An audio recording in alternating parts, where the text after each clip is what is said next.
Agora eu quero que alguém aqui leia Lucas 10, 38 a 41, que tem um exemplo também muito bom. Marta e Maria. E aconteceu que, indo eles no caminho, entrou numa aldeia e certa mulher por nome Marta o recebeu em sua casa. E tinha esta uma irmã chamada Maria, a qual assentando-se também aos pés de Jesus, ouviu a sua palavra. Marta, porém, andava distraída em muitos serviços e aproximando-se, disse: Senhor, não se te dá de minha irmã me deixar servir só? Disse-lhes, pois, que me ajude. E respondendo-lhe Jesus disse: Marta, Marta, está ansiosa e afadigada com muitas coisas, mas uma só é necessária, e Maria escolheu a boa parte, a qual não será tirada. Então aí temos o exemplo de Marta e Maria. Temos duas escolhas na mesma passagem. Primeiro, a de Marta. Marta escolheu servir o Senhor. Jesus estava lá, ela escolheu servir. Era errado servir Jesus naquele momento? Era errado? Não. Não era errado. Servir Jesus. Ela estava tomando uma atitude correta aos olhos dela, aos nossos olhos. E Maria não. Maria escolheu, como diz a passagem, a melhor parte. Maria escolheu ouvir Jesus. Maria deixou tudo que ela tinha para fazer. Não sei se num dia, não sei se 2, mas ela escolheu ouvir Jesus. Ela escolheu ouvir o que Jesus tinha para falar com ela. Não era errado o que ela fez, mas não era sábio. Exatamente. Não era errado. As duas tomaram uma atitude correta aos nossos olhos. Mas aí entra o Espírito Santo, aí entra o Consolador, o Auxiliador. Tem momentos que nós vamos ter duas alternativas. As duas, em tese, serão certas. Mas nós temos que ouvir Jesus. Acho que isso é o principal. Me chamou a atenção também a parte que Jesus fala: Marta, Marta. Marta, Marta. Você está agitada e preocupada com muitas coisas, mas apenas uma é necessária. Marta, Marta. Léo, Léo. Mateus, Mateus. Bruna, Bruna. Tamires, Tamires. Fran, Fran. Nossa, Fran, Fran ficou, mas beleza. Gui, Gui. Você está agitado demais. Preocupado. Mas apenas uma é necessária. E essa coisa que é necessária para nós é ouvir Jesus. É estar nos pés do Senhor e ouvi-lo. Porque não há outra coisa mais importante. Não há. Nós precisamos ouvir Jesus. Nós precisamos ter conosco essa escolha de Maria, que é de ouvir Jesus. E falando em Jesus, vamos ler Filipenses 2, 5 a 8. Quem pode ler? Lucas, você pode ler? Por favor. Tende em vós o mesmo sentimento que houve também em Cristo Jesus, pois ele, subsistindo em forma de Deus, não julgou como usurpação o ser igual a Deus. Antes, a si mesmo se esvaziou, assumindo a forma de servo, tornando-se em semelhança de homens, e reconhecido em figura humana, a si mesmo se humilhou, tornando-se obediente até a morte, e morte de cruz. Tende em vós o mesmo sentimento que houve também em Cristo Jesus, pois ele, subsistindo em forma de Deus, não julgou como usurpação o ser igual a Deus. Antes, a si mesmo se esvaziou, assumindo a forma de servo, tornando-se em semelhança de homens, e reconhecido em figura humana, a si mesmo se humilhou, tornando-se obediente até a morte e morte de cruz. Aí nós temos o exemplo de Jesus. Jesus, em algumas outras versões, fala que ele tinha a natureza de Deus. Se você tem a natureza de Deus, você é o quê? Se eu tenho a natureza de Deus, eu acho como Deus sou. Exatamente, ele era também Deus. Ele estava lá no trono com o Pai, mas, contudo, entretanto, porém, eu já falei mas, eu acho. Todavia, ele escolheu fazer a vontade de Deus. Ele poderia muito bem falar, não, pai, não, estou bem aqui. Ele estaria errado? Ele não estaria errado em falar, não, pai, estou bem aqui, estou confortável aqui no meu trono, do seu lado, estou bem aqui. Mas não. Ele escolheu tomar a natureza de servo. E ele não só tomou a natureza de servo, ele foi o servo dos servos. Ele foi o maior servo de todos os tempos. Quem imaginava que Jesus, o rei, como era anunciado, ia se tornar o servo? O servo, ele foi o exemplo de servidão e que nós precisamos tomar isso para a gente. Nesses dias, esse espírito de servidão. Jesus escolheu obedecer o Pai. Ele escolheu. Imagina se Jesus tivesse escolhido ficar lá. O que seria de nós hoje?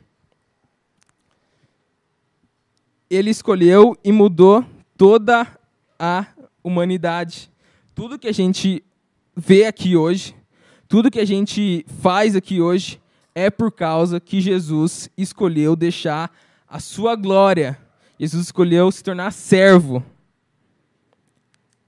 A escolha tem uma importância assim que nós não temos noção da importância de uma escolha. Qualquer escolha. Jesus, ele tinha consigo isso, a importância da escolha. E por isso, ele escolheu fazer a vontade do Pai. Jesus sabia o que ele tinha para fazer. Jesus tinha algo concreto na cabeça dele. Tinha uma noção, ele tinha certeza do que ele tinha que fazer.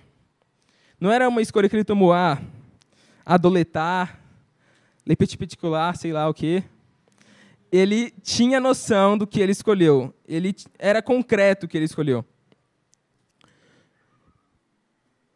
Precisamos ser concretos naquilo que queremos.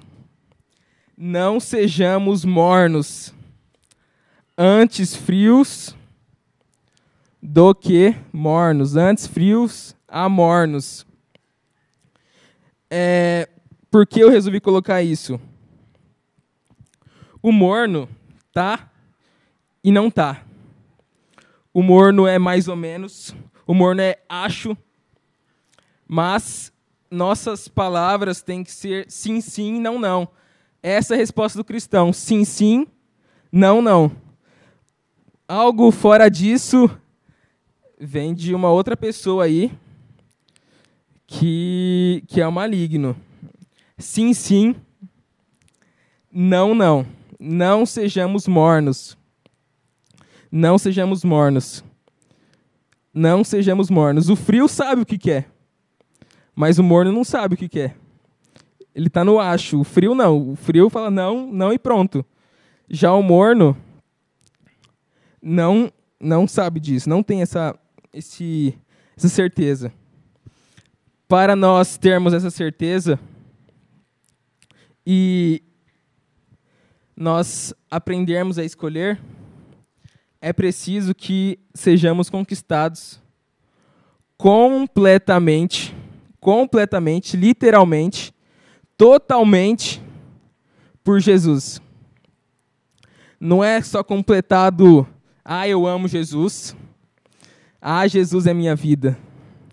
Não é isso. Você tem que refletir isso nas suas escolhas, refletir isso nas suas atitudes. Não é simplesmente um rótulo. Ah, eu sou cristão. Mas se você não toma as atitudes, as escolhas certas, isso não será nada. Isso não vai valer de nada. Não vai valer de nada. A nossa escolha precisa ter como base, como foco, a vontade de Deus. Assim como Jesus, que deixou toda a sua glória para se tornar servo.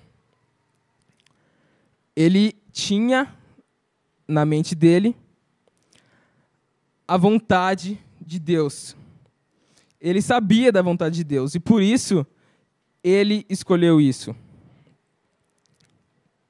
Jesus estava no centro da vontade de Deus quando ele escolheu isso. E é isso que nós precisamos quando nós tivermos certas ocasiões que precisamos escolher. Precisamos estar no centro da vontade dele, estar no centro da vontade de Deus. E isso não é qualquer coisa. Pois para isso, a nossa vontade precisa morrer. E isso é muito difícil de acontecer.